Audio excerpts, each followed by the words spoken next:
When people hear about George Foreman's training, the word insane comes up almost immediately. And on the surface, that makes sense. Long workouts, endless heavy bag rounds, road work, wood chopping, physical labor most fighters wouldn't even consider. But when you sit with it for a moment, something interesting happens. None of it feels chaotic. None of it feels random. It feels deliberate. So instead of asking, how did he survive this? A better question might be, what kind of strength was he actually trying to build? I'm Jack. This channel is built different. We don't rush through stories or glorify routines. We slow things down and try to understand what actually worked and why. If that sounds like your kind of learning, go ahead and subscribe. Foreman's training wasn't about being impressive. One thing becomes clear very quickly when you study Foreman's training. He wasn't training to look athletic. He wasn't training to feel sharp or explosive. He was training to stay functional when things got uncomfortable. That's a subtle difference, but it changes everything. Most people associate good training with feeling strong and energized. Foreman was comfortable spending long periods of time feeling tired and still doing the work.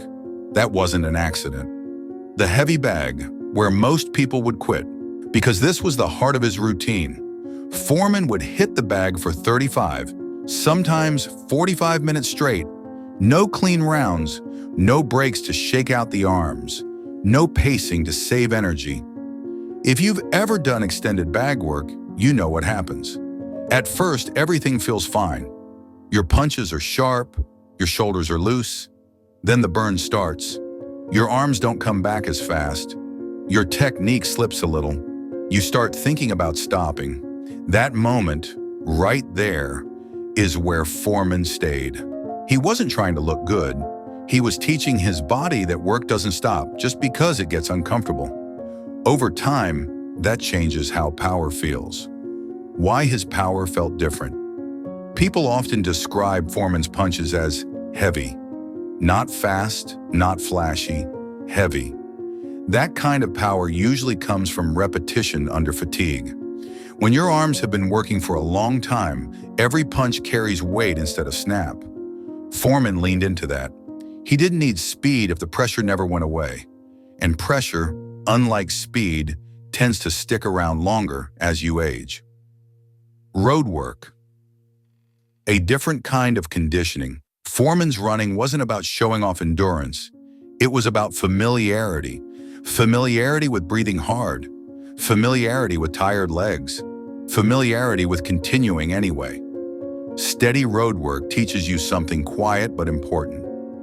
You learn that discomfort isn't an emergency. It's just a phase. That mindset carries straight into the ring. Calisthenics, building a body that holds together, push-ups, squats, sit-ups. There's nothing exciting about them. But there's a reason fighters from older eras relied on them so heavily. They strengthen the body without constantly pushing it to the edge. They build tendons, joints, and core stability. They allow volume without breakdown. Foreman wasn't chasing peak performance for one night. He was building a body that could show up again tomorrow. The comeback years. Same ideas, more awareness. When Foreman returned later in life, his training didn't suddenly become modern or scientific. It became more intentional. Multiple sessions spread across the day. Some focused on endurance, some on strength, some on boxing. Not everything was pushed to the limit. The goal wasn't exhaustion. The goal was capacity. How much work the body could tolerate across an entire day. That's a different way of thinking about fitness. Wood chopping. Why it fit his philosophy. Wood chopping looks strange until you think about it. It's repetitive. It demands rhythm. It works the shoulders, back, core, and grip together. And it doesn't care how tired you are. You still have to lift. You still have to strike. You still have to reset. It's physical work that doesn't negotiate. That aligned perfectly with how Foreman thought about training. The unusual work pulling trucks, lifting awkward objects. These weren't stunts. They forced the body to produce force when balance wasn't ideal, when leverage wasn't perfect. and when fatigue was already present. That's much closer to real fighting than a perfectly controlled gym movement. Foreman's training aged well because it wasn't built on fragile qualities. It didn't depend on speed. It didn't depend on reaction time. It depended on tolerance for effort, comfort with discomfort, and repetition over years. Those things don't disappear overnight. What this means for us. You don't need to train like George Foreman, but there's something worth learning here. If your training only works when you feel fresh, it probably won't last very long. If your training teaches you how to keep working when tired, that strength shows up everywhere. George Foreman's training routine wasn't insane because it was extreme. It was insane because it was patient.